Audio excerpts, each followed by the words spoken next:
Üdvözlünk mindenkit az Esföldte Hungary csatornán. A Hoblokron könyvklub kibeszélő újabb adása is elérkezett. Ezúttal nem Star Wars történettel készültünk, hanem apránként, fejezetenként, hogy úgy mondjam, feldolgozzuk a Watchmen-t, mert ez egy igencsak nagy lélegzetű történet. Itt van velem Renato. Sziasztok, jó kis néző, hello.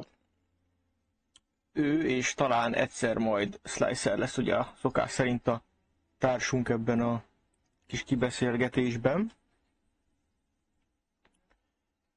És közben meg is nyitom magamnak az olvasónaplómat. Ugye, bár, hát nem tudom kinek kell bemutatni a Watchmen, szerintem azért annyira marhára nem sok mindenkinek. Gondolom. Ja, és meg azt még hozzáfűzném, hogy elképzelhető, hogy a kibeszélők egybevágva is fent lesznek majd egy ilyen maratoni verzióban, ilyen 12 órás részében. 25 órás. Ez. Nagyon jó lesz. Annyi lesz csak ja, valaki esetleg utazik, nem tudom, repülőn vagy hajón egy ilyen 2,5 napot, az alatt el lehet fogyasztani kényelmesen. Ez lesz majd a címe, hogy a Watchmen Loop. Igen. Mert ezt máshogy nem lehetne majd értelmezni. Szóval, a képregény bár Alan Moore, Dave Gibbons és természetesen John Higgins közreműködésével készült, és így azt kell, hogy mondjam, amit mi olvastunk, az úgy emlékszek, hogy a Bárány Ferencféle fordítás, az első és egyetlen. Na most azt jó belekérdeztél, mindjárt, nem tudom, kéne alapoznom ehhez. Hát a legelejére valószínűleg Nincsen ott, legelején biztos, hogy nincsen, ott nincsen. Nekem volt egy belső lap, gondolom azon volt rajta, mert csak azt nem szkennelték a verziódon. Sajnos az enyémben, esetleg talán a jegyzetekben mindjárt belenézek. Így igaz. Mert a jegyzeteket is ő készítette, mármint ahhoz a verzióhoz, amit én olvastam. És a Benes Attilának is köszönjük a gyönyörű szép beírásokat.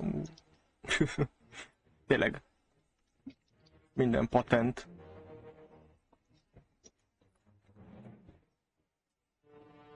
Na? Hát sajnos egyszerűen nem találom ezt sehol se, úgyhogy nem tudom sem megerősíteni, sem megszáfolni. De én hiszek neked, én azt mondom, hogy... Igen, valószínűleg, hogy ennek köszönhetjük. Ez tulajdonképpen az Alan Moore életmű... Lehet ez akár ilyen Alan Moore életmű sorozat is, de hát külön mappát is csináltok ezeknek az Alan Moore műveknek, hát a többen is találkozunk. Esetleg. Fordításban megjelent egy pár cucc. Utána nézzünk a dolgoknak, aztán... Azt fogunk még találkozni, igen, hogyha ezen túljutunk. Annyira marhára nagy mennyiségű cuccot nem nyomat, inkább a minőségre teszi a dolgot. Az első fejezetünknek a címe Éjfélkor minden ügynök, ami ugyebár a végén rögtön kiderül, hogy egy Bob Dylan számra való utalás, csak ez nekünk nem egyértelmű rögtön az elején. Nekünk átlag kelet-európaiaknak annyira nem, egyébként igen. Igen. Szóval az első oldalon... Lehet itt nagy Bob Dylan rajongók, de én nem sokat ismerek. Én csak szeretem, de nem vagyok azon, mert vannak elvetemültek a Redditen, amikor közben keresgettem, hogy mit lehet tudni erről a számról, amivel összefüggésbe tudnám hozni a képregénnyel, majd a végén lehet, hogy ez így hozzáteszek, de nem tudtam bele, de ahhoz tényleg komolyabban benne kell lenni abban a zenei témában, hogy ezt így összefüggésbe tudjam hozni. Olyan összefüggésbe, ami valószínűleg teljesen lefedné azt, amit a Moorék gondoltak, de gyakran csinálták, de több fejezettel lesz majd így. Hogy azért szimbolikusan kapcsolódik a történethez. És ugyebár, ha már szimbólumok, minden lépten nyomon, minden oldalon, minden nyavajás panelen, minden párbeszédben és annak módjában itt szimbólumok vannak.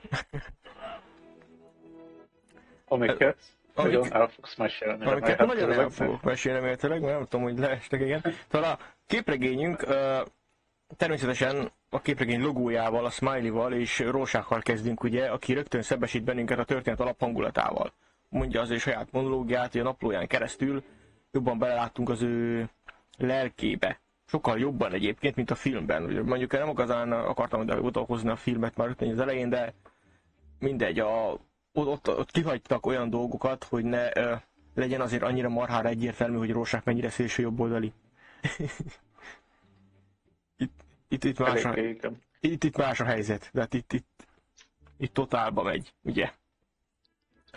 A magasból lenézve... Elsőségesebb egy kicsit, igen, kevésbé hollywoodi, mint a hollywoodi film. Igen.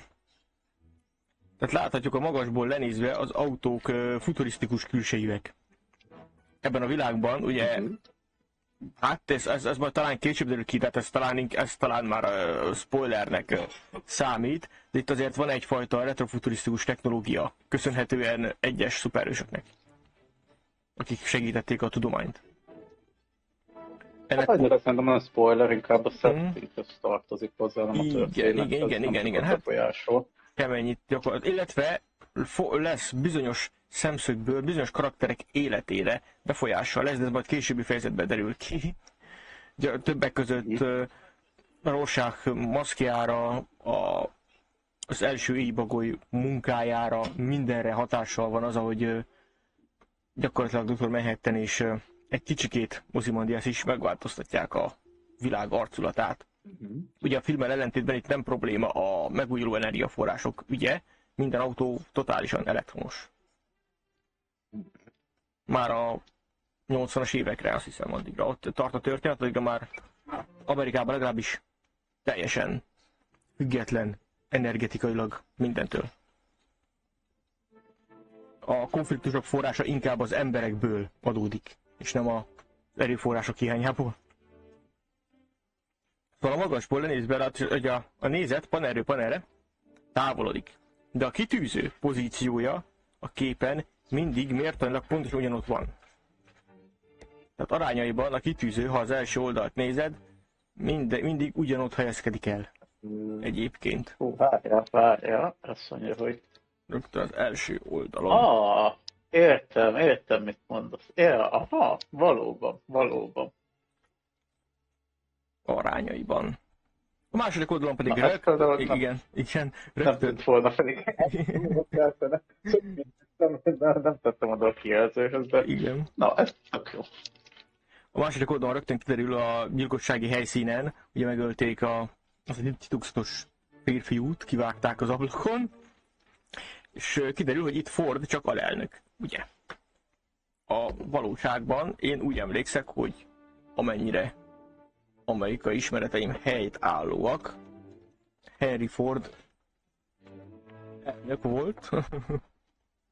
Igen, ő kereken az Amerikai Egyesült Államok 38. elnöke volt, 74-től 77-ig. Aha. Igen, mert ugye több Henry Ford... Feltörnöttem teljesen. Már valószínűleg így. Igen. Ford, így igaz. Ja, mert az a baj, hogy sok mindenkit gyakori név volt. Amúgy gyakori név volt. Meg is van az elnök. Meg is van, nekem kidobta. Nekem most arra dobta ki csak. De ja. Teljesen. Most én hiszek te neked. Igen. Szóval tovább is... Hát igazából, hogyha így történelemben elhelyezni, ez nagyjából ugye a hidegháborúnak igen. Az ilyen viharosabb időszaka, mondhatjuk, igen. Igaz. És ez teljesen egyértelmű, hogy azért más irányt vett a világ történelme gyökeresen, mert ugye itt még mindig Nixon az elnök. Már azt hiszem a 4. vagy sőt lassan az 5. ciklusát fogja majd ott tölteni. Ami ezt nem tudom, mondta, de lehet, hogy ez kimarad, de hogy ebben a világban most 85-ben járunk. Igen. Tehát az első jelenet az 1985. október 12-én történt. Igen, így igaz. Hát pontosan olyan 80-as éveket így emlegettem, mert így mondtam, de igen. Szóval ugye a 80-as évekre itt már bizonyos szemszögből fejlettebb a technológia, mint most, de nem abban az irányba fejlődött tulajdonképpen, tehát retrofuturisztikus. úgy mondjam. Tehát kicsikét megpróbál előre haladó lenni bizonyos szemszögből. De nem naívan. Tehát ez az előrehaladáshoz erőszak és kényszer kellett. És ezek az erőszak és kényszer a szuperhősök gyakorlatilag. Legalábbis így látom ezekből a dolgokból. Szóval a harmadik oldalnál tartunk, majd tanítottunk, már ilyen messzire jutottunk a 20 valamennyiből, de meg lehet nyugodni, nem oldalanként fogom mondani az easter egg-eket, bár igen, lesz. Igen, szóval hatodik panelen rögtön látunk egy ilyen futurisztikus pipát, van ez a furcsa pipa. És persze a detektív kabát gombjaival együtt az egy smiley-t ad ki. Ez szerintem benne van a jegyzetekben is, talán. Tehát, hogyha a harmadik, a harmadik oldalra nyomatod, akkor rögtön látod, hogy ott figyel egy smiley a kabáttal együtt. Nem semmi. Ez a pipa egyébként gyakran, ez a fajta furcsa pipa gyakran feltűnik. Ezt is kihagyták a filmből, mindent, ami retrofuturisztikus kihagytak. Igen. Tehát kevésbé tűnik skifinek, mint az eredeti. A hetedik pontban már rögtön jön ez a kicsikét morbid vicc, hogy a földszint következik, ugye beszélnek, ugye mondja a portás, és épp akkor vágják ki az ablakon a komédiást, ez egy ilyen érdekes kis fekete humora történetben. Azt mondja, hogy haladunk is tovább a negyedik oldallal. Ugye itt tudjuk meg a legtöbb háttérinformációt a settingről. Ugye vannak itt ezek a kontyosok, ők képezik kb. A pánkokat, meg minden ilyesmit ebben a világban. Gyakorlatilag ők nem is azt mondom, hogy a huligánok inkább, tehát azért csak mert pánk valaki még nem biztos, de ezek a huligán-szerűek. És ugye a kontyosok a nevük. De valószínűleg ők közülük sem mindenki lesz megáltalkodott. Úgy emlékszem, hogy lesz egy-két olyan, tehát sokkal szürkébbek lesznek idővel. Bár most itt az elején már rögtön látható volt az egyiken egy horogkereszt. De ez még nem itt az elején van, talán egy másik oldalon. És ugye említik a KT28 nevű drogot, itt az a fő problémaforrás a fiatalság körében ebben a settingben, és említik a Keane törvényt, aki azt hiszem, hogy Keane szintén egy szenátor lehetett, ha jól emlékszek, nem biztos, és ő szünteti be a ilyen konzervatív fickó, aki a szuperhősöknek a beszüntetéséért fel ebben a világban. Mert miattuk sztrájkolnak a rendőrök, mindenki, mert meg a tűzoltók nem hagyják, hogy nekik hogy ők oltsák a tüzet. Nem tudom, hogy furcsa panaszkodás. Na, nagyon amerikaisan hangzik, hogy panaszkodsz azért, mert nem lőnek rád az utcán. De... És egyébként, tehát így a szuperhősökre így akartam kérdezni, hogy itt van először például itt az 5. oldalon, itt van egy ilyen fickó, aki hát egyértelműen ugye a sapkája, meg ugye az egész tettje, mintha egy ilyen Comic-Conról szabadult volna. Tehát, hogy itt az emberek azok így szeretnek néha, hogy szuperhősnek öltözni, csak így standardba. Valami ilyen elmélet volt valakinek korábban is. Hallottam ilyen meglátásról, és ez visszaköszönt a filmsorozatban, ahol megjelent egyszer egy random beöltözött figura, de totál random. Szóval akár még lehet is. Melyik oldalom? Ez itt az 5. oldal jobb felül. Bár nekem kicsit furcsán írja ugye az oldalakat a PDF, ahogy kilépnek a nyomozók az épületből. Ja, igen, mert ez itt a 4. oldal. És... Akkor nekem furán is. Ja, igen, szerintem itt az öltözködési stílussal lesz probléma. Erre majd egyébként mindjárt rátérek, mert az a csávó, meg az egész sarokot, az egy marha nagy easter egg, úgy, ahogy van. Egyébként. Aha. Szóval itt, hogy haladunk rögtön a harmadik panelen, egy újságos bódinak támaszkodik a fazon, ez másik, és ott pedig a vietnámi győzelem 51. évfordulóját ünneplik. Tehát ugye ebben a világban az amerikák nyerték ugye a vietnámi háborút. és azt mondja, hogy a fickó, akinek itt ide van támaszkodva, az a fekete hajó meséit olvassa, ennek később lesz jelentősége. Fekete hajó meséhez visszatér majd. Ebben a világban a szuperhős képregények kimennek a divatból, mert tényleg léteznek szuperhősök, de hát érdektelen lesz fiktív szuperhősökről írni, mikor az újságok már eleve tele vannak igazi szuperhősökkel. De még mindenek előtt létezett. Tehát ebben a világban létezett a DC Comics, mielőtt megszűnt volna, és a helyét ezeknek ilyen krimi, meg kalózképregények vették át. Tehát azok élik az ilyen marha nagy reneszánszukat. Azokkal van tele minden, kalózcuccokkal, meg krimi dolgokkal. És az egyik ilyen, a leghíresebb, a Fekete hajó meséi, aminek az alap történetét még fel is fogom majd használni a kalózos kampányunkban, ha egyszer odajutunk.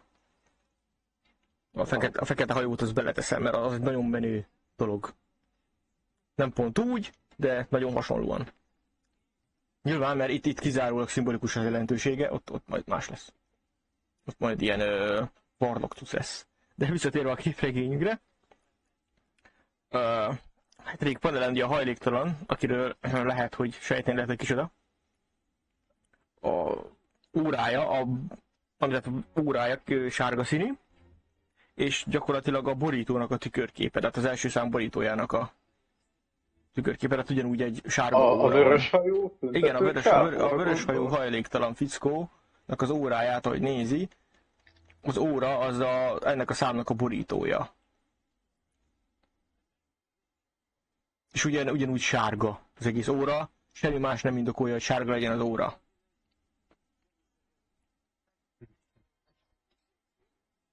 Úgyhogy hát azt hiszem ez nálad a 4. oldal lehet. Rögtön azelőtt, hogy Rorschach felmászni. Maga a kép az megvan, én a izét keresem. A borító az lehet? Mert nekem a borító az csak maga a sárga smiley, az első fejezet felirattal. Igen, akkor azt mondom, akkor az eredeti szám borítója az óra. Na, akkor az megint csak nem került be ide sajnos valahogy. Úgy emlékszem, aztán lehet, hogy később kiderül, hogy nagyon tévedtem, de tudom, hogy eredetileg az egésznek a logója az óra lett volna. Azt tudom, hogy ami nekem van, meg kemény táblás, azon az óra van.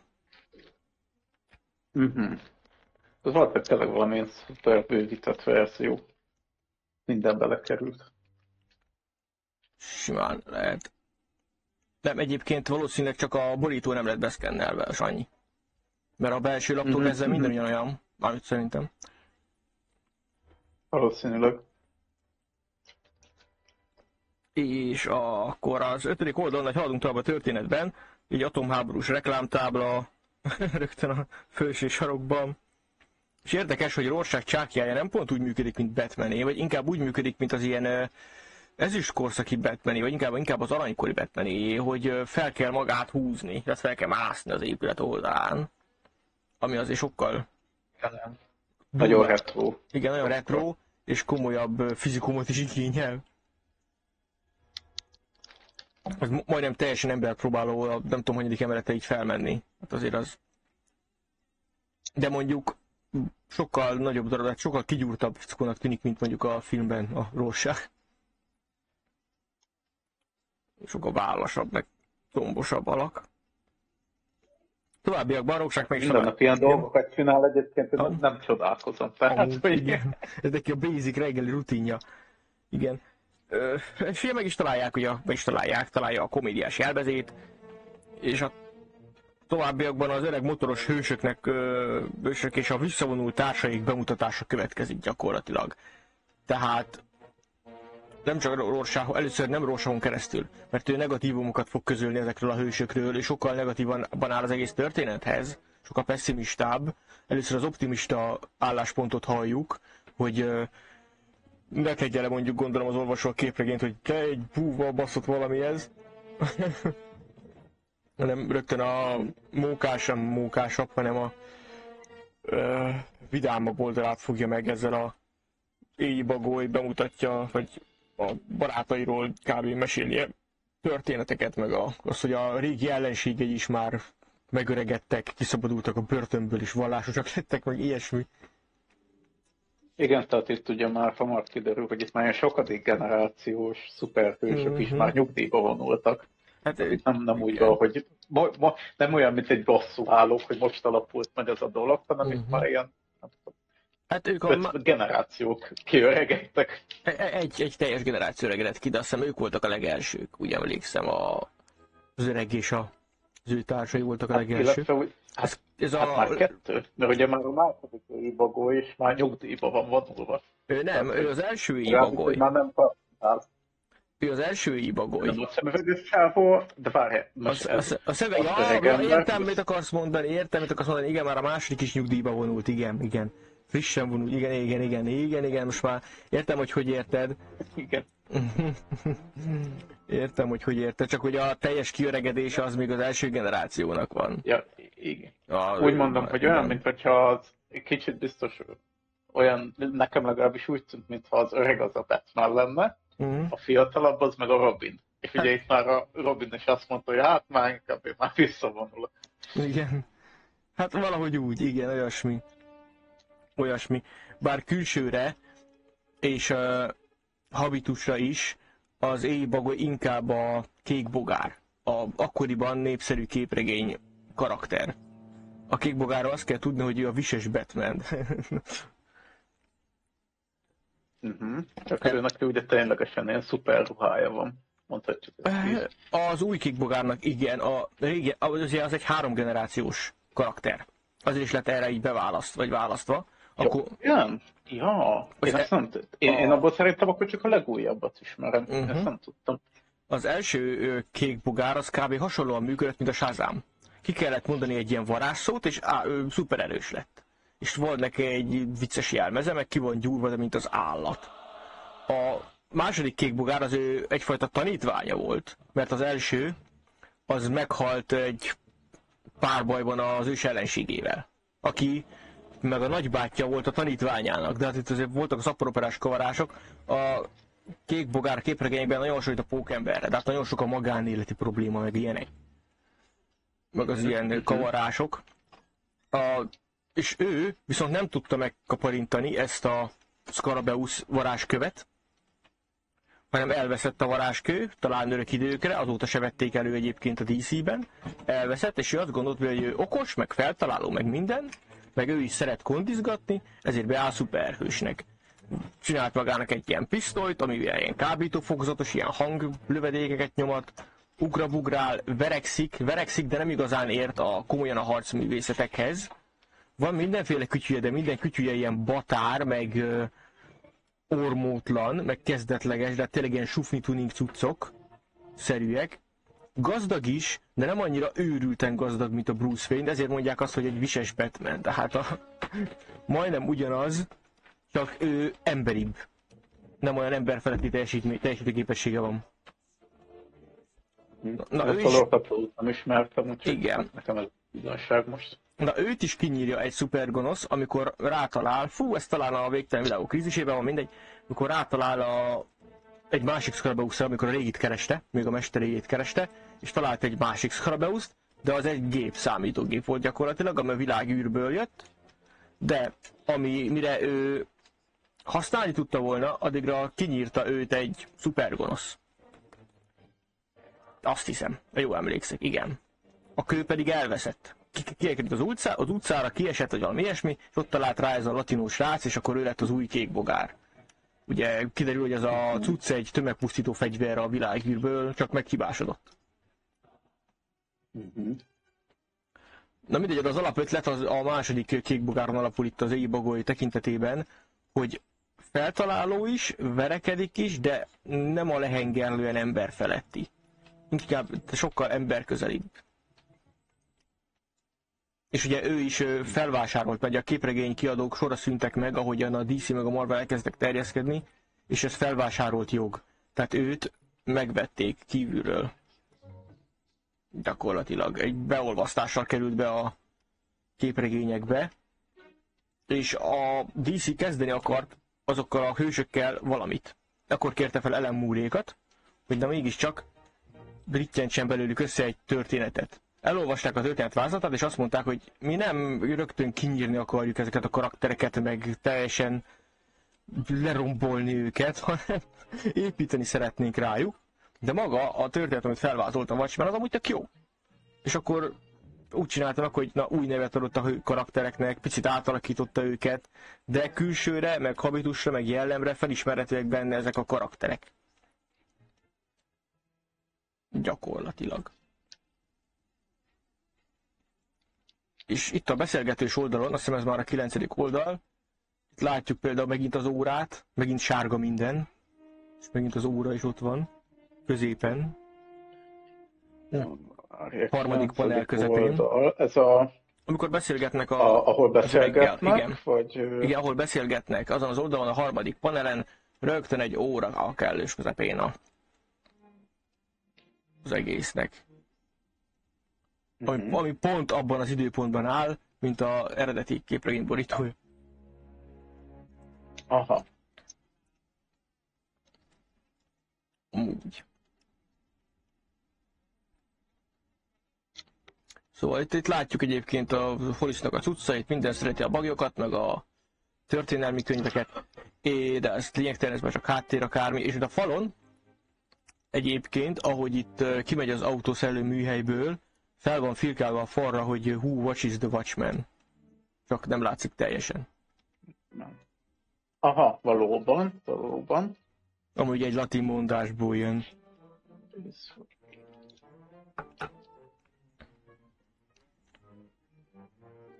Ahogy haladunk lejjebb, ugye igen, a következő 10. oldalon lesz látható már a korokkeresztes figura, és a nosztalgia reklám a következő oldalon. A nosztalgia szintén visszatérő reklámtábla lesz. Később ki fog derülni, hogy kinek a cége a nosztalgia, az már spoiler. Ja, közben megtaláltam, hogy hol van normális oldalszám. Ja, azt mondtam, nem az volt, hogy beleszámolja az oldalakba magát a borítót. Igen. Volt. Ja, okay, igen, ezeket nézd a... Kicsit. Így már sokkal könnyebb lesz. Igen, jobb alul van. Igen. Szóval a pontyosokról gyakorlatilag utaljanak rá, hogy egy neonáci szervezetről van szó, és itt is egy Oroszország és Afganisztán beavatkozásáról egy újság rögtön itt mellettük.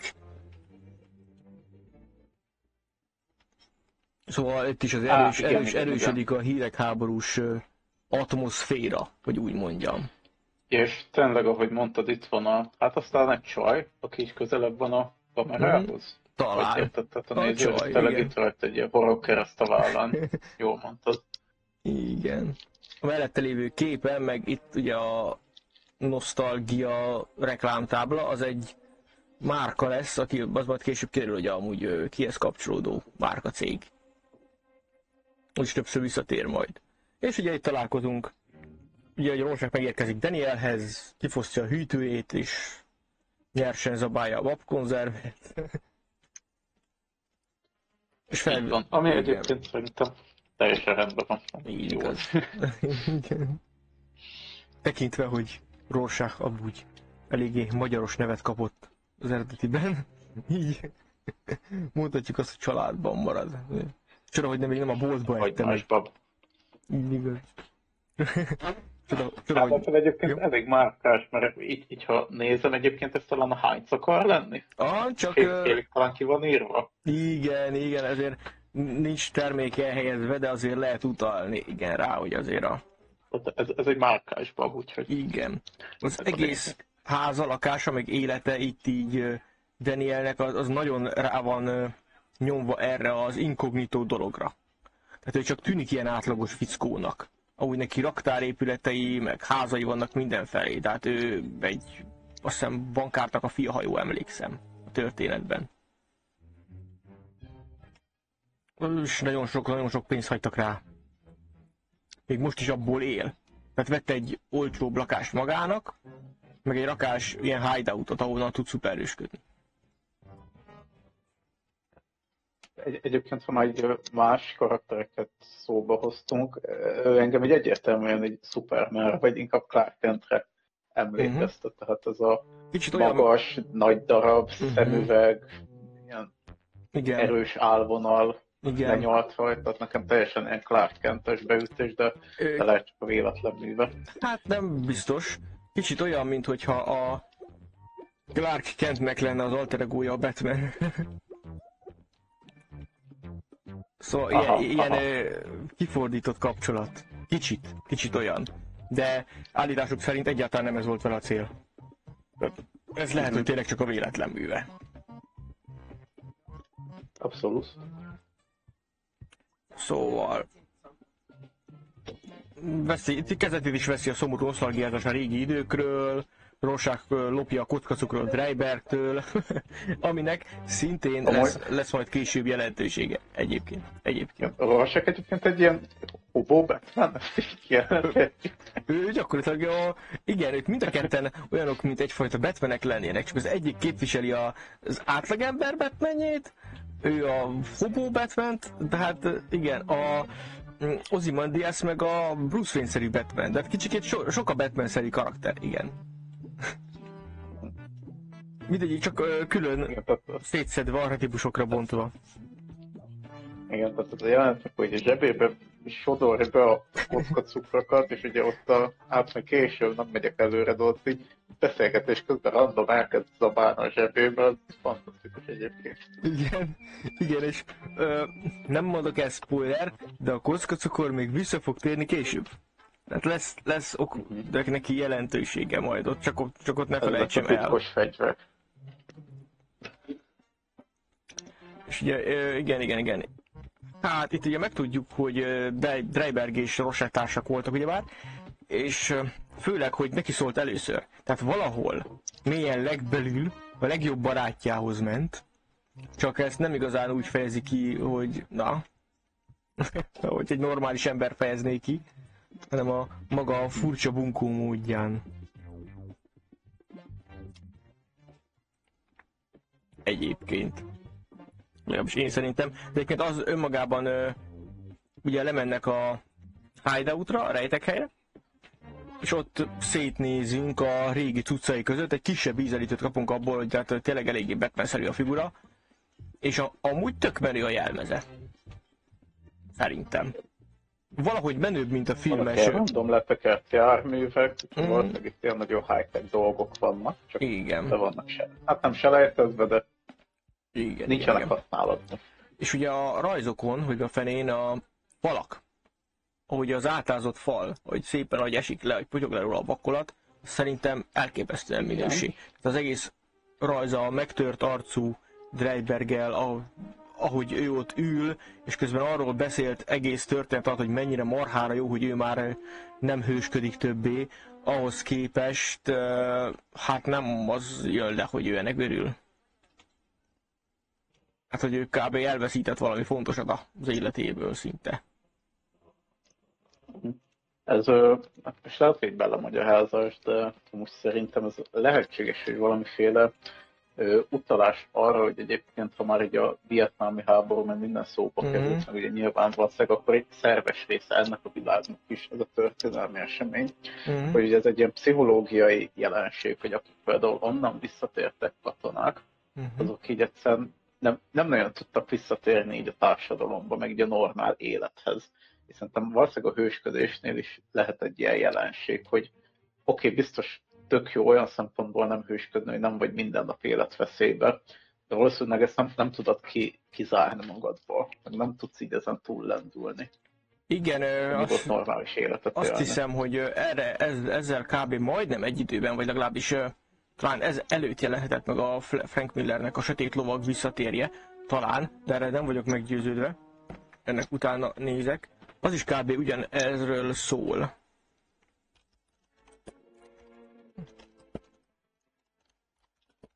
Szerintem tudom melyiket, amikor már nagyon öreg a Batman.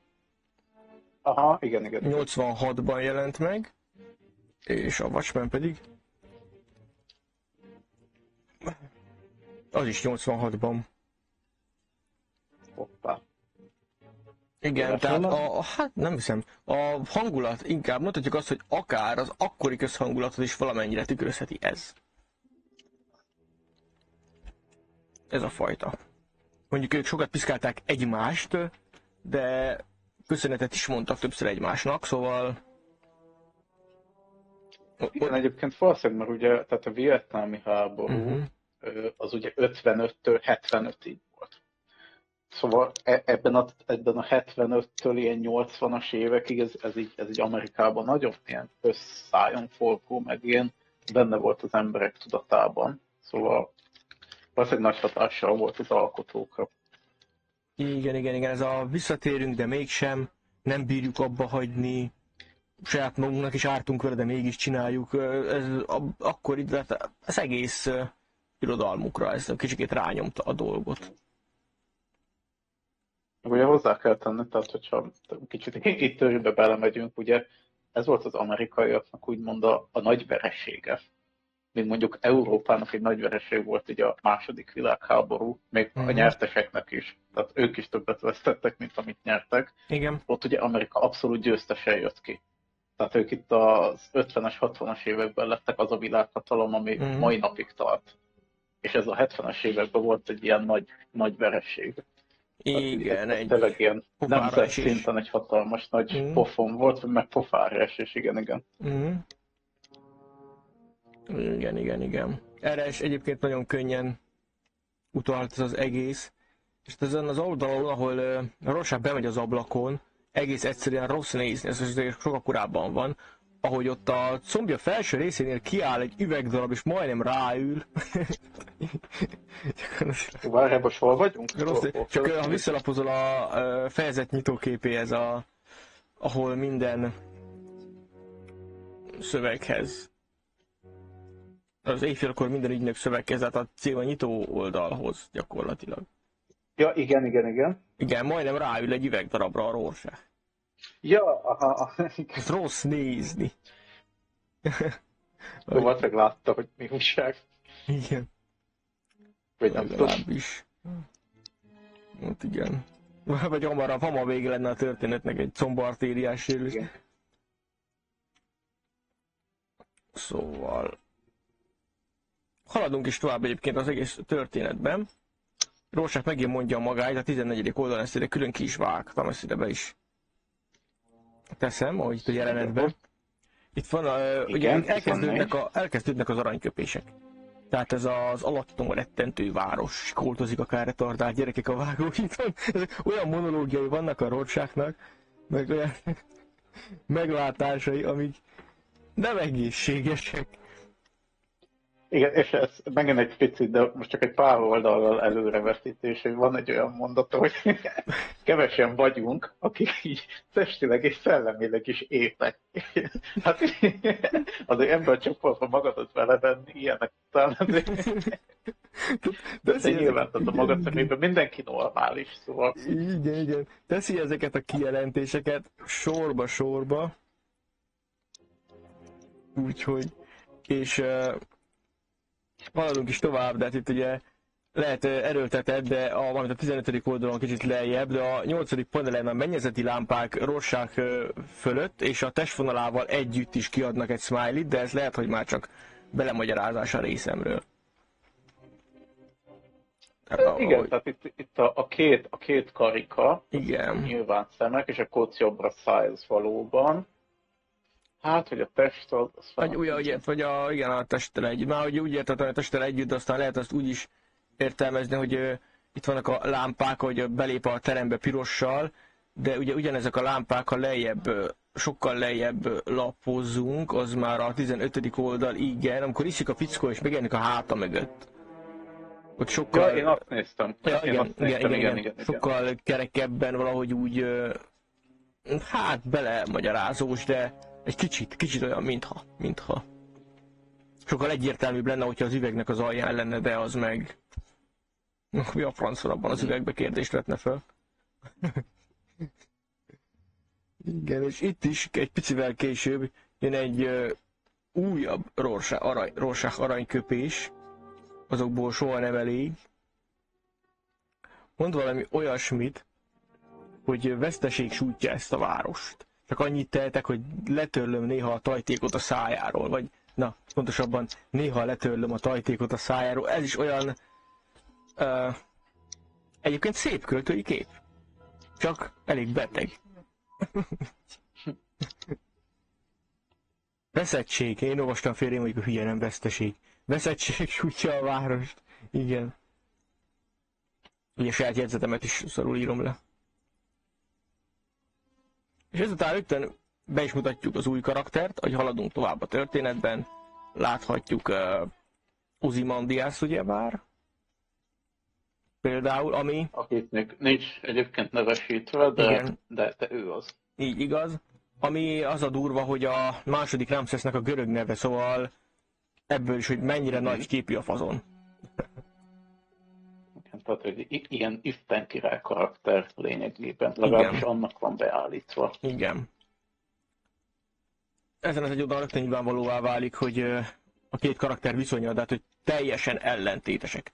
Szóval valószínűleg a Rorschach a szélső jobbot, a Ozymandias meg a szélső balt képviseli ebben a történetben. Hát ő a rendkívül liberális fazon. Legalábbis annak van beállítva. Nagyon pacifista. De sok tekintetben sokkal Batmanesebb. Ez majd később derül ki, de ő ez a self-made szuperhősszerűség. Tehát, hogy ő bejárta a világot és harcművészeteket tanult. Úgy képezte magát, hogy ilyen kicsit ezoterikus az ő képessége. Tehát, hogy ő hiszi, hogy okosabb, erősebb és ügyesebb mindenkinél, de olyan erősen hiszi, hogy tényleg az. Kicsit. Tehát ő ez a megtestesült, valóra vált Coelho-i álom, vagy én nem tudom, amikor bemagyarázod magadnak, hogy képes vagy akármire, és ezért képes ő tényleg akármire. Ez az ő képessége. Aha. Ez egyébként így ki van mondva, vagy ezt így ki lehet következtetni, mert... Inkább azt mondom, hogy kicsikét ki lehet következtetni. Tehát ő maga is írja meg, készíti ezeket a csináld magad könyveket. Tehát, hogy hogyan lehetsz ez, hogyan lehetsz az. Ezekből is gazdagodik meg.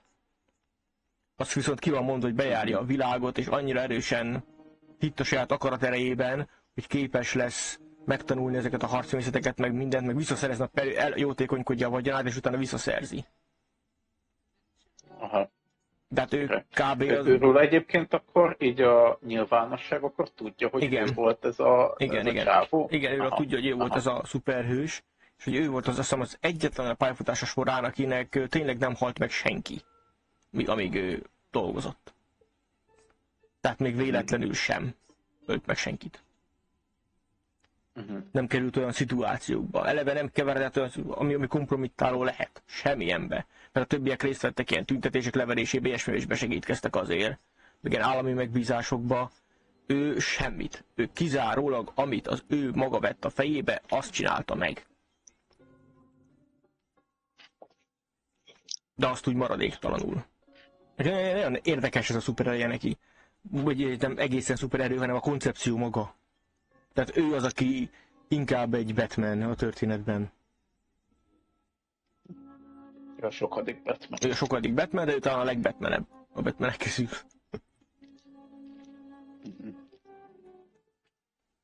Ugye be is mutatják a következő karaktert. A Dr. Manhattan. Igen, ha már ilyen komoly képességekről beszélünk, akkor érdemes azért itt kitérni komolyabb dolgokra. Dr. Manhattant és a sejem kísértetet, akiről ugye kiderül, hogy lengyel valójában.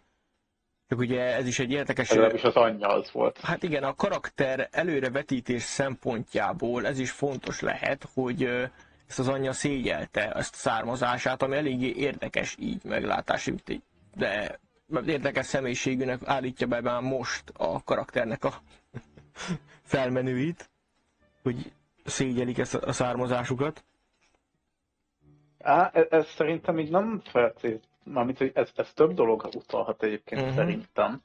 Nem vagyok benne biztos, hogy ez így fordításban hogy volt eredetileg, hogy a szégyelte, az egyrészt lehet az is, hogy azért titkolja, mert tényleg szégyelte, mint ami magyar szó jelenti, vagy inkább azt, hogy félt, hogy az emberek megtudják. Mert ugye szerintem nyilván az utóbbi. Az Európából való üldöztetés vonatkozik az, tehát megint igen, valószínűleg én eleve az utóbbira gondoltam, tehát arra, hogy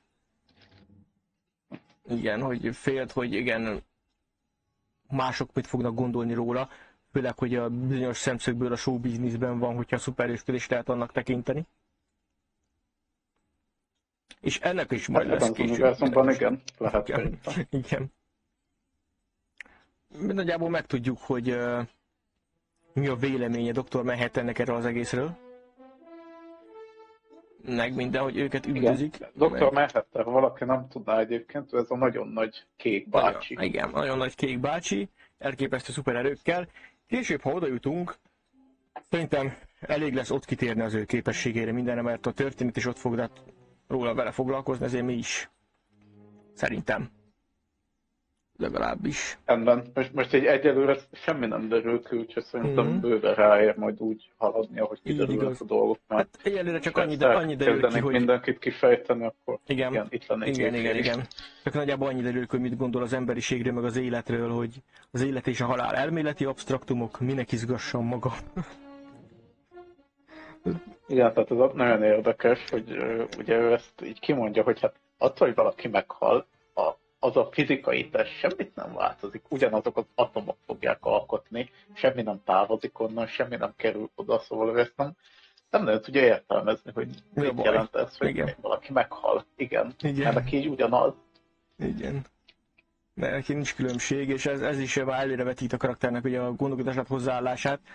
Bizonyos értelemben amúgy mondanám azt, hogy valahogy szép gondolat, mert kb. Úgy is lehet ezt értelmezni, hogy soha nem is hal meg valaki, de soha nem is élt, hanem az egésznek így nincs ilyen vetülete, hogy élni vagy halni. Csak ugye a létezéshez nincs köze. Igen. Úgy értem, amit hogy úgy is felfogadjuk ezt az ő szemszögéből, hogy a létezéséhez nincs köze. Vagy a létezéshez magához. Ő így abszolút egy ilyen szélsőségekkel logikus. Igen. Hát nem is feltétlen embernek mondanám már, tehát ő egy nagyon logikus lény. Egy kicsit ahhoz tudnám egyébként hasonlítani, mint a Star Trekben a Spock első tiszt. Nem tudom, hogy nagyon retro emberek biztos tudják, kire gondolok. Tehát ő a fajából adódóan abszolút az ilyen érzelmek, meg az ilyenek nem tudja értelmezni, csak a szintiszta logikát, és ez a karakter is egy kicsit ilyen. Mondhatjuk azt, de talán azt kell mondjam, hogy Manhattannek a filozófiája valahogy szebben van megfogalmazva, úgy általában. De mondjuk több idő van kifejteni Spockot, szóval. Az is igaz. Illetve tehát, hogy ami még itt kiderül, amit érdemes megemlíteni, hogy ők egy ilyen tudományos kutató intézet jellegű helyen dolgoz. Legalábbis főleg nekem, ahogy így lejön, főleg a Dr. Manhattan az, aki itt dolgozik. A hölgy az meg inkább az, aki azért van, hogy a Manhattan itt legyen. Igen. Gyakorlatilag jól értelmezem? Igen, neki a Manhattan a munkája, így is fel lehet fogni. hogy tisztán tartsa az ő lelki egyensúlyát.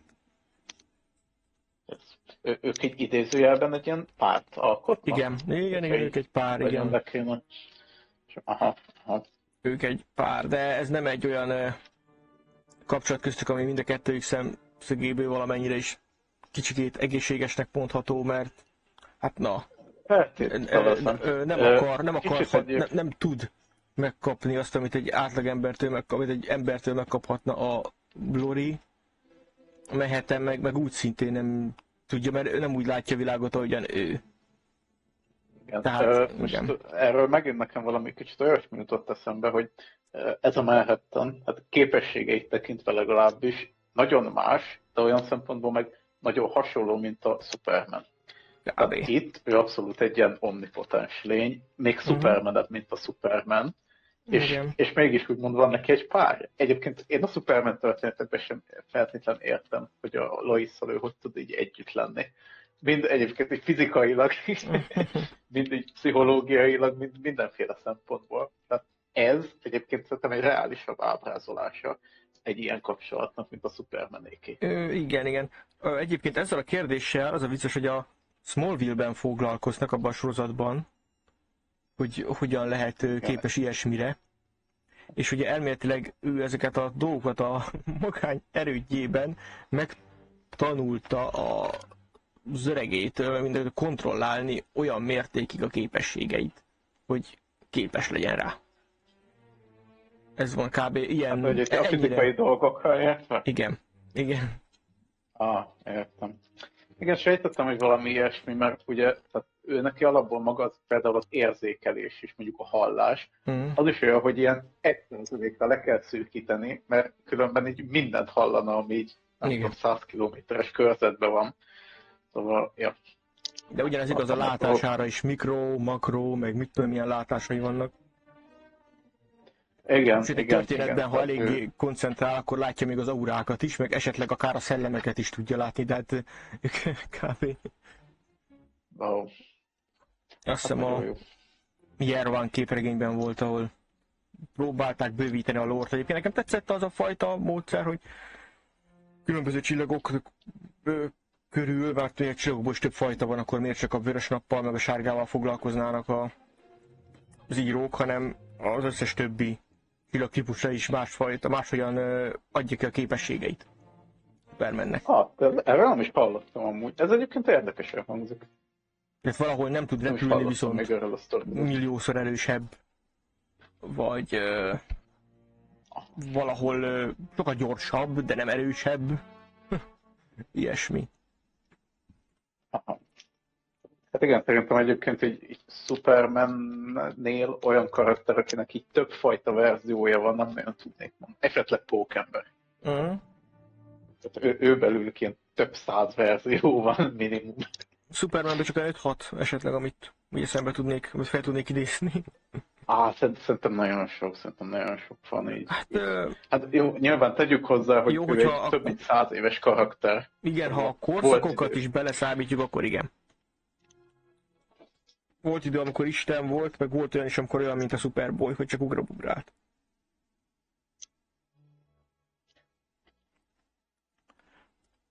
De kb. Ugyan az ő oldalát képviseli a történetben a Dr. Manhattan igazából. Igen, tehát ez a ténylegesen, ez a szuperhős, nem egy ilyen jelmezes ember, hanem ő tényleg egy ilyen, hát szinte már mondtam, szerintem egy ilyen értelmezhetetlen szinten van. Igen, tehát, itt is kapunk ízelítőt, hogy belenyúl a tévébe, meg ilyeneket csinál, meg felemeli az akármiket, itt a hatalmas nagy gépet, és odébb rakja a háttérbe, de csak a háttérben látszódik, elteleportálja onnan a Rorschachot csak úgy. Igen, tehát az ilyen retrosznak mondható szuperhősök, akik mondjuk így az ilyen 1920-as, 30-as években, hát idézőjelbe keletkeztek, ők ugye az ilyen archaikus, ilyen görög hős karaktereknek a megtestesítői. Igen. Ami ugye annyit von magából, hogy nagyon egyszerűek. Tehát, hogy erős, gyors, nagyot ugrik, az érzékei jók. A Manhattan viszont egy ilyen abszolút ilyen, ezeket a sémákat itt teljesen hanyagolja. Igen. Tehát itt olyan képességek vannak, amik igen, tehát ő tényleg ez az omnipotens karakter, de tényleg többet már ennyire ne beszéljünk róla, mert még nagyon sok szerepe lesz, és igen, később egyébként most is látunk ilyen apró ízelíteket, és hogy szétszedi milliódarabra a tárgyakat, és újra összerakja, átalakítja, belenyúl, működteti. Később, a legvégén a történetnek is fogunk látni tőle egy szekvenciát, amikor ahogyan ő közlekedik. Az kegyetlen, tehát az durva. Az, amit ő közlekedés alatt ért. És nem csak a teleportálás. Ez majd a 21. oldalon egyébként, ahogy már az előbb említettem, itt van az, hogy a Harsek így nagy komoly beszélgetés közben, és ebből fölveszi a kockacukat, és ő most eszik egy kicsit. Így igaz. Fantasztikus. És ez valami kicsit így, hát úgymond komolyabb dolog itt hát így a bal felső részén az oldalnak kicsit nehéz belőnöm, hogy hol. Igen, tehát a bal oldalán, középen, így ilyen tök jól fel van az, hogy ugye Manhattan így háttalál, egy ilyen abszolút kék karakter. A Rorschach az meg ilyen abszolút pirosan van teljesen, tehát így teljesen egyébként ők így egymásnak az ellentetjei. Igen. Szerintem sok szempontból. Igen. A színes kontrasztokkal nagyon sokat fog játszani a történet. Később lesz olyan is, amikor úgy fog visszatérni egy oldal, hogy egy másik korábbi oldalnak a tökéletes tükörképe lesz. Aha. De ez direkt lesz így, nem pedig spórolásból, mint ahogy azt sajnos a Star Wars képeinkben néha láttuk. Itt indíték van rá. Itt, ja, egyébként még a szövegdobozok is rajzolva vannak. Hogyha feltűnt. Tehát nem ráillesztett szövegdobozok vannak, hanem az összes szövegdoboz is rajz. Értem. Wow, Kézzel úgy tűnik. És valószínűleg, hát a beírás az nem tudom. Azt már nem tudom, mert nem találtam külön beírót, hogy valószínűleg az már digitális. Vagy ha nem is digitális, de... Hát meg ugye mi nem az eredetit olvassuk, tehát mi a magyar verziót olvassuk, úgyhogy Jó. Én legalábbis nem láttam még az eredetit. Elképzelhető, amúgy lehet. De fel lenne tüntetve külön. Vagy mit tudom, de mindegy. Ugye rögtön azután, tehát rögtön a 24. oldalon a legfölül megint ott van a Who Watches the Watchman felirat a falon, megint kitakarva, ahogy megy a Rorschach az utcán, sétafikál. 20. Ja, hogy már ott vagy. Igen, egyen lejjebb. Jó, igen. meg egy annyi említést én gyorsan megtennék, hogy itt van a beszélgetés, a Rorschach, meg a... Hogy hívják a hölgynek a karakterét? Lori. Úgy emlékszem. Lori, jó. Nekem így a Jupiter meg valamiért, ez így sokkal emlékezetesebb. Igen. Nekem valószínűleg a fejemben ő így fog létezni. Tehát van egy ilyen beszélgetés, hogy egyébként volt egy múltjuk a hölgynek az anyjával, meg a többi szuperhőssel, és hogy így ez szerintem egy nagyon fontos rész, hogy ez így megmutatja, hogy a hősök azok valójában mennyire hősök, hogy a komédiát egyébként megerőszakolta az ő anyját, majdnem meg is ölte egyébként. Igen, és a komédiás erre, nem abból a Rorschach erre azt mondja, hogy hát igen, ez egy ilyen kis morális kérdés, morális botlás. Botlás, igen. Hazafiak, akik ezt nem tiszta megítélni. Igen, hazájukat szolgáló hazafiaknak a morális botlásaival nem foglalkozik, hát, mert őt kizárólag az igazságért érdekli, tehát a jó és a rossz olyan szélsőségesen érdekli őt, hogy ez ő neki egy szuperhős, tehát ő neki a végeredmény számít igazából. Egyébként egy nagyon hát fura filozófia szerintem, mert hogy ezt szerintem ki lehet jelenteni, hogy ilyen nem létezik, hogy jó meg rossz. Igen. Ezzel szerintem nagyon sok mű foglalkozott már, hogy ezt így abszolút nem lehet megítélni, de ő ezt szerint él, meg ezt szerint cselekszik. Nem pont úgy, de kicsikét hasonlóan gondolom egy bizonyos szemszögben nézve, nem pont úgy, ahogyan a Rorschach, hogy van a jó és a rossz, de ezek egy kalapban vannak. Nem keverednek össze.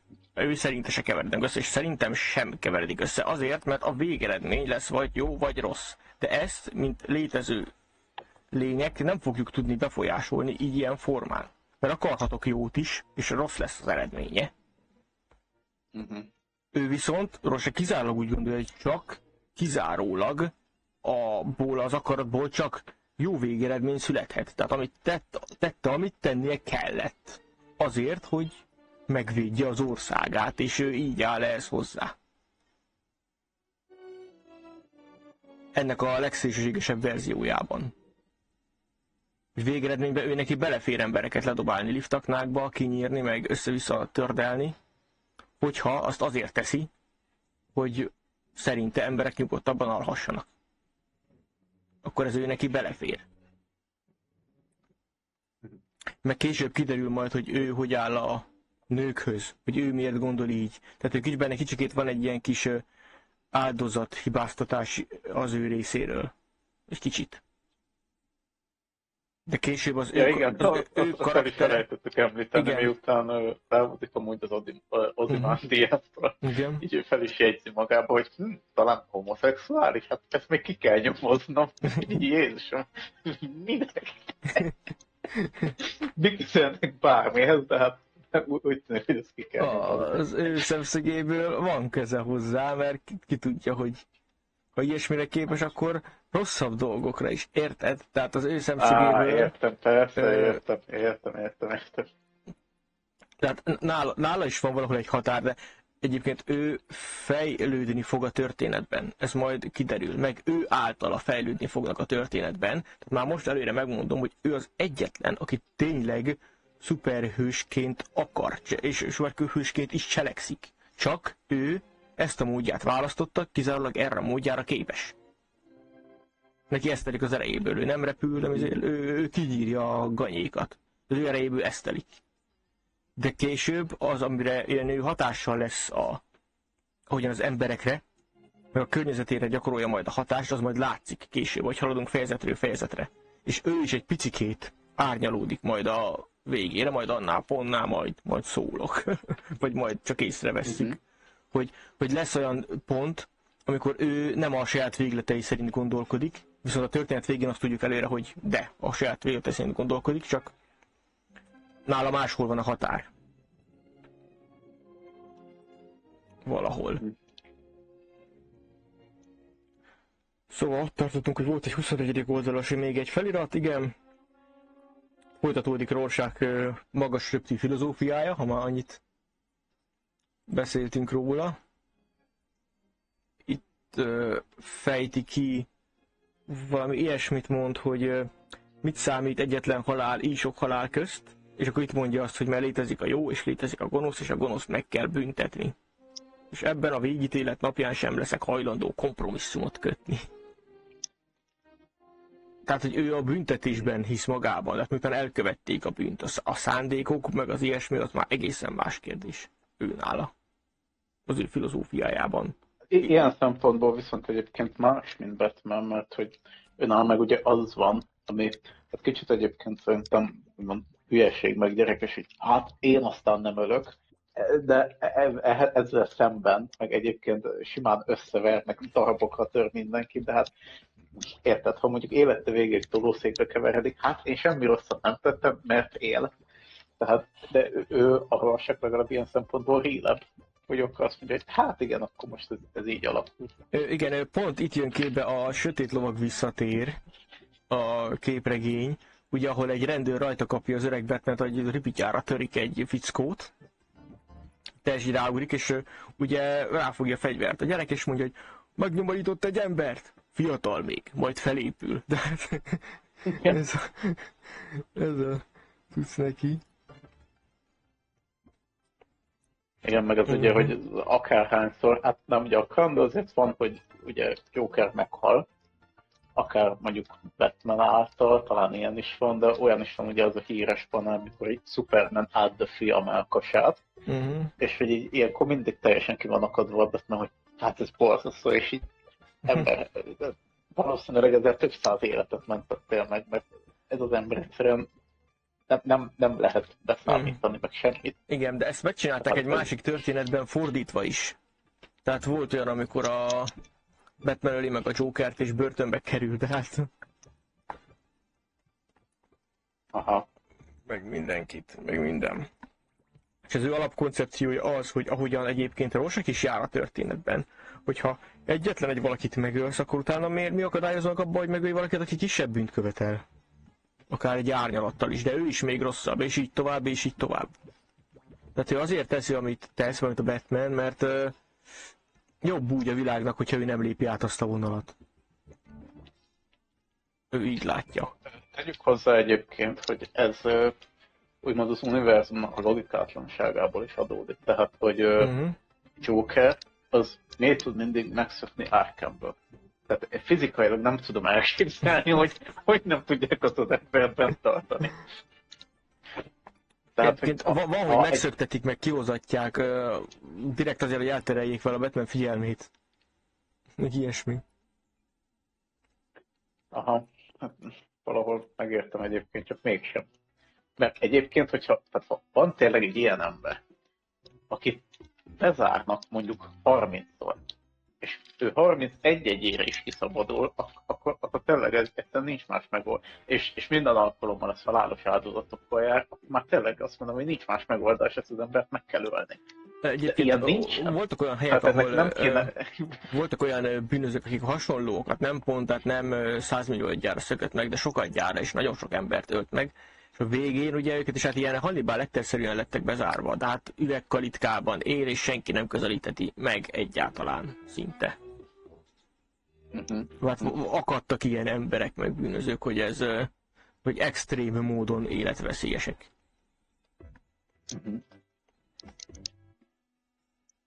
De Rittát általában nem ez az alapmódi. Ez tény. Meg egy szélsőséges karakter, a Joker is, meg a Batman, mind a ketten a szélsőséges ember. Hát most sokat gyára használom ezt a szót, de hogy fogalmazzam már meg, a képességeiket tekintve, a tűrő képességüket, az állhatatosságukat, az intelligenciájukat és a kitartásukat, meg a fizikai kondíciójukat tekintve, ők a maximum felett vannak egy 100%-kal. Tehát, hogy 200%-ot hoznak le. Mind a ketten. Mint egymás tükörképei. És hogyha a Batman képes ilyen 200%-os teljesítményre, akkor az ős ellenségének is képesnek kell lenni rá, és ezt csinálja ezt a durva loophole-t. Hogy nem tudják kioltani egymást a két erő, amit ők létrehoztak. De ugyanez a loophole megvan a Superman és a Lex Luthor között is. De nem tudnak meglenni egymás nélkül, de egymással se. Hát meg ugye ez hagyja a történetet. Igen. Gyakorlatilag ez egy saját farkába harapó kígyó. Yes. Hát minden esetre itt megyünk tovább. Igen, az utolsó dolog van ez, a következik? Hát, majdnem a vége, igen. Ugye itt van egy költői kép, amit mondani akartam, hogy egyszerűen nem akart bögre, hogy mi ez. Tehát kicsit ellentmondásos, ugye, hogy nincs sok mindenen nevetni, hogy nem túl sok alkalmunk van nevetni, és miért csodálkozol ezen, meghalt a komédiás.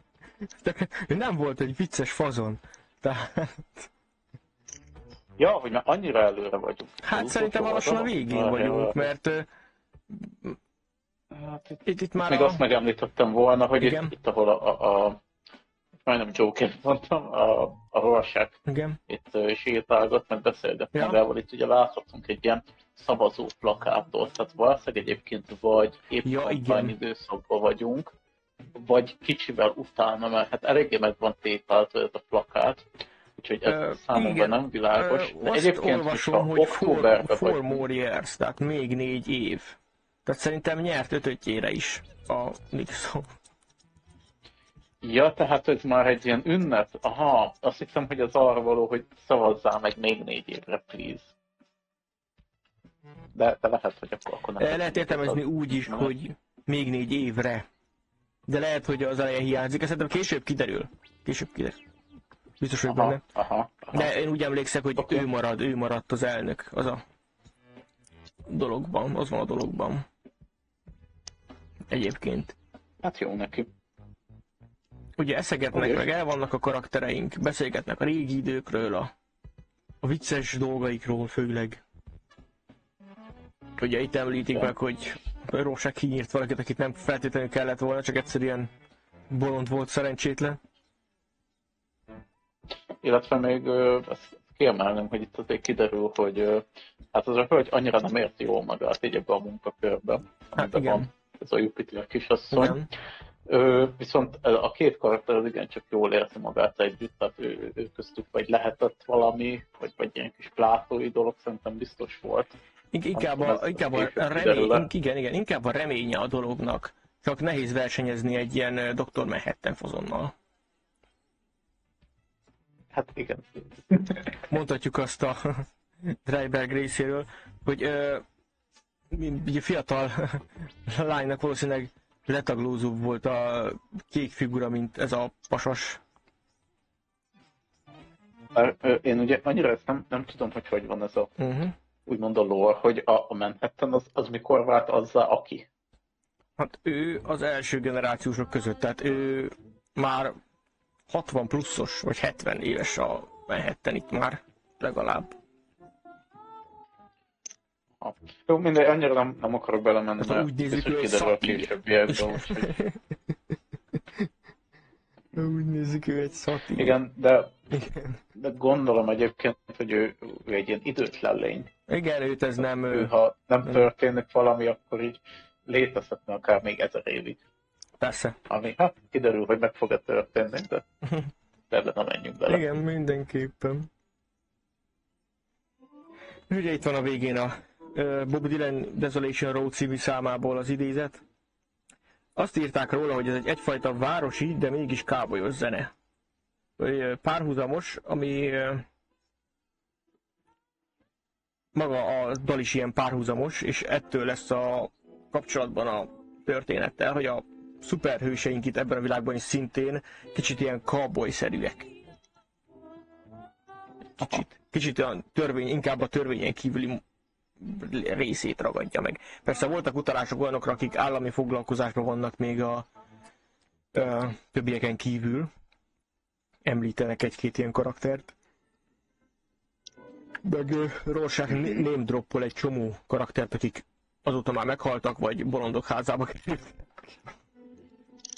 Ja, igen, Igen, tehát ő name droppolja őket. Később egyébként kiderül, hogy ki miért, meg hogyan, de hát úgy emlékszem, ha jól emlékszem, hogy, és már pedig valószínűleg jól emlékszek, hogy a történet további részében ezeknek a karaktereknek az életét is meg fogjuk majd tudni így, akár pár szóból, tehát össze fogjuk tudni rakni a képet. Akit a legnehezebb lesz, aki a legkérdőjelesebb, de az direkt, az a csukjás bíró. De majd őnállal is majd ott, annál a részennél beszélünk, hogy mit szimbolizál valószínűleg a történetben. Hát jó. Akkor így igaz. A fejezet nagy lezárása mégis egy fiktív könyvrészlet az előző éjbagolynak, Hollis Masonnek a Lepel alatt című könyvéből. Ebből kb. Sokat tudunk meg a világ hőseinek és Hollis karakterének az eredetéről. Vagy kik voltak az első hősök. Ugye ebből derül, hogy az első hős volt ez a csukjás bírófazon, a második pedig volt az a éjbagoly. Yes. Akit egyébként nagyon szomorúan, hogyha már itt egy párhuzamot hozunk a sorozattal, mi a fenés sorozattal, a Watchmennek a filmsorozat változatával, ezt a jelenetet, amit a Hollis Mason leír, hogy mi történik ott a felbukkanásakor. Azt megcsinálták, tehát azt reprodukálják a sorozatban. Egyébként azzal... Én ezt még sajnos nem láttam, de egyébként mindjárt helyeskeresek. Ez egy évad eddig? Egy évad. Egy évadosnak szánták eleve. Lehet, én azt mondom, hogy... Pótolni fogom a kövőjük, hogy egy kicsit lehet, hogy legyek. Hát úgy is megcsinálhatod, de szerintem ne akarom leszpoilerezni, hogy igen. Heavy spoilerek vannak benne. Tehát nagyon komoly. Akkor viszont lesz majd ha az egészet letudtuk, akkor lesz majd egy összehasonlító beszélgetés. Úgy is lehet, akár az összes filmről, addig megnézem a rajzfilmet is. Az összes médiával összehasonlítjuk. Úgy egybe. Úgy egyszerűbb. Úgyhogy kitöltjük a 2 órát. Okay. Hogy mi volt benne, mi volt jobb, mi volt rosszabb, mi volt szép, mi volt jó. Így, és szerintem akkor lassan elérkeztünk az értékeléshez, és itt mondtam azt, hogy készültem az értékeléssel egy ilyen kis végórával. Van egy kis mutatónk, meg egy nagy mutatónk, ugyebár. Ezeket én tudom forgatni. És nem is tudtam. Várjál, akkor viszont felnézek a streamre, hogy... Nem streamelem, csak felveszem. Mert ki tudta, hogy vágni kell. Akkor majd visszanézem streamre. Akkor majd visszanézem streamre, hogy fog kinézni. Jó, oké. Ügyeskednem kell itten forgatgatással, de forgatgatni tudom, igen. Az óramutatókat. És akkor mit gondolsz, hogy az első fejezet alapján hány perc van hátra éjfélig? A maximumig az a 12 pont. Mondjuk azt, hogy pont az 12-ben, vagy hát 24-ben igazából, de mindegy 12 és a percek. 12-es skálán pontozzuk? Hát mivel az óra mutat, ugye? Értem, miről gondolsz. Aha. És várjál, viszont akkor úgy lenne logikus, hogy a minél kisebb, az a minél jobb. És ha valami ugye 10, valamint hogyha... Na érted, nem, hogy mert mondom. a 12 minél közelebb van a nagy mutatóhoz, annál jobb. De akkor van itt a világ vége. Igen, akkor volt marha jó, igen. Igen. De egyébként tehát, jó, akkor ha jól értem, akkor normálisan, tehát a 12 az abszolút igen. csúcs, az egy az meg a kaka. Ja. Jó. Hát minden esetre, akkor kezdeném. Megint külön a sztorit és a rajzot, vagy most menjen egybe? Legyen az, hogy mondjuk a nagy mutató a sztoria, a kis mutató pedig a rajz. Na, ez jó, ez nagyon jó. Oké, király. Oké. Jó, kezdeném talán, ami kicsit egyszerűbb, a rajzolás. Ami mégsem annyira egyszerűbb, mert egyébként hát eléggé összetett a dolog, ahogyan te is sok mindent kiemeltél, meg egy párat, amit a képességeimből telt én is. Abszolút tényleg egy olyan dologról van szó, amit az elején is mondtam, hogy szerintem egy olvasással egyszerűen nem lehet értelmezni így a legtöbb dolgot. Mindent, meg aztán pláne nem. Ami számomra egyébként egy abszolút pozitív dolog.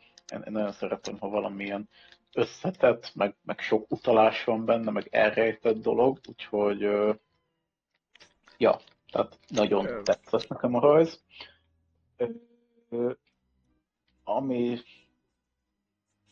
hát egyébként egy olyan dolgot, ami határozottan nem tetszik, nem is sok mindent tudni mondani. Nyilván hozzá kell tenni, hogy nagyon retro. Tehát, hogy nyilván a korábban adódóan egyáltalán nem a mai standardekről beszélünk, de ezt aki hallgat... De még a mai standardekhez képest is nagyon részletesek ezek a rajzok általában. Nagyon részletes, tehát ezt tényleg nem lehet tőle elvitatni. Ha 12-es skálán pontozunk, akkor én a 12-ből én megadok neki mondjuk egy 10-et. Azért nem szeretnék egyből maxot adni, mert ha lesz ennél jobb is, akkor meg már akkor mit adjak rá? Tehát akkor nem fogok tudni mit. És azért gondolom, hogy azért, mivel azért egy szuperhős történetről beszélünk, és egyelőre meg akciójelentet azt nem láttuk. Hát igen. Ezt azért kijelenthetjük, hogy ami eddig volt, az azért nem az akciódúságról szólt. Szóval én abban reménykedek, hogy azért lesznek itt még ennél durvább, meg epikusabb dolgok, úgyhogy én meg azért egy 2 pont mozgásteret meghagynék nekem. Úgyhogy rajzra 12-ből 10 percet adnék. Igaz. Történet ügyileg is egyébként teljesen korrekt. A karakterek nekem, hát nem is azt mondom, hogy szimpatikusak, mert nyilván azért ezek az emberek nem feltétlenül azért lettek megírva, hogy szimpatikusak legyenek, mert hogy együtt lehessen velük érezni, de úgy mondom, hogy eléggé rétegeltnek, meg árnyékoltnak tűnnek. Nagyon sokuk így szellemileg, meg pszichológiailag szerintem egyáltalán nem tűnik egészségesnek így. Gyakorlatilag senki. Mondjuk talán, hát ha nem is senki, de mondjuk a főszereplőnk Rorschach az szerintem egyáltalán nem. Igen, ő a padlón van, tehát ő teljesen. Igen, tehát ő, hogy annak ellenére, hogy ő magára azt mondja, hogy hát ő a kevesek között van, aki teljesen egészséges minden szempontból. Talán így annyira nem feltétlen igaz. Szóval én erre is azt mondanám, hogy egy kis mozgásteret azért mindenképpen szeretnék hagyni magamnak. Úgyhogy én itt is 12-ből 10 percet adnék. Nyilván, tehát egy bevezető történt. Ráhúztam szerintem ide. Azért még lesz ennél durvább is. Kis mutató, nagy mutató. Ráhúztam. Megvan, nagyjából egy helyen vannak. Szuper. Az a durva, hogy ezt itt is hagyjuk, mert amúgy én is azt mondanám, ugyanezt mondanám, tehát azért egyelőre a rajzok eddig részletesek voltak, de majd később fog kiütközni néhány tényleg ilyen panelen ez a zsenialitás része a dolognak. Én is meghagynám a magasabb pontokat, a sztoriban meg még egy csomó minden nem bontakozott ki, de maguk a karakterek, az egész lore, az egész világépítés, az bőven megérdemli ezt a 10-est. Igen, ezt amit a 10-est a 12-ből. Tehát a mi óránkon egyelőre még azért van hátra 2 óra a világ végéig. Úgy tetszik. Akkor... Ja, de tehát akkor úgy van húzva végül is. Igen. Hát akkor jól mondtam, hogy végül is akkor 12 lesz a világ vége. Amikor már valami, az már a hűde basszú, akkor már az atombombák robbannak annyira. Pontosan, Olyan lesz pontosan, igen, nagyon jó. jó lesz a vége. És akkor köszönjük a figyelmet, mert most már lassan távoznunk kell, mert várnak bennünket máshol is. Pedig én még egy kicsit aggódtam is, hogy fogjuk ezt a sok időt kitölteni, de azért tele van miről beszélni. Én mondtam, hogy itt lesz. Jó, nem biztos, hogy az összes szám olyan lesz, hogy oldalanként tudjuk róla majd beszélni, de azért lesz egy pár ilyen, igen, ahol azért lesz miről beszélni a Manhattan filozófiájáról, meg minden, amikor már azok a részek jönnek, szóval lesz ott bőven cucc, amiről majd lesz mit rizsázni. Volt igen, azért azokat én is nagyon várom. Azért mondom, hogy lesznek valószínűleg itt még az érdekesebb dolgok. Így igaz. Igen, egyébként egy időpontot nézünk. Hát mondhatjuk azt, hogy jövő héten ilyenkor, de azt hiszem, hogy Gergőnek lesz valamilyen, de lehet, hogy előtte meg tudjuk ezt beszélni, csak akkor már tényleg előtte végezni kell. Igen, vasárnap lesz, a következő vasárnap lesz a Dragon Lance cucc. Igen. Mindjárt nézek én is egy naptárat. Az is 6-kor. Holnap hercegnői mája, kedden tűnékeny béke, szerda Dragon Lance. Bár nincs ideírva semmi. 15-ére van. Az el van izével cseszerintve, mert akkor szólni kell a Gergőnek, hogy mert át van írva 19-re. Oké. Akkor valami tényleg nem jól van. Itt a szerver eseményekből nem jó valami. Akkor viszont szombat.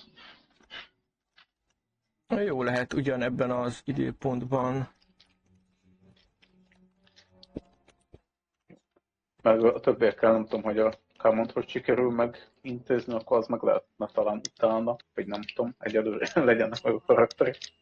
Itt is 4-en, aztán legyen kész a tokenek. Hát, de most, hogy levizsgáztam mindenből, lesz rá idő. Most, hogy levizsgáztam mindenből, lesz rá időm, hogy megcsináljam a héten, szerintem. Holnap után itthon leszek, tehát nem, hát jó, kedden sok dolgom lesz, de amúgy itthon leszek, szóval gyorsan megpróbálom megcsinálni a Commonnak a 2 map nincs kész, amit nekem kell megépítenem, meg a tokenek meg most be kell írkálnom minden szart, szóval és nem úgy megy, hogy csak behúzgálgatok dolgokat.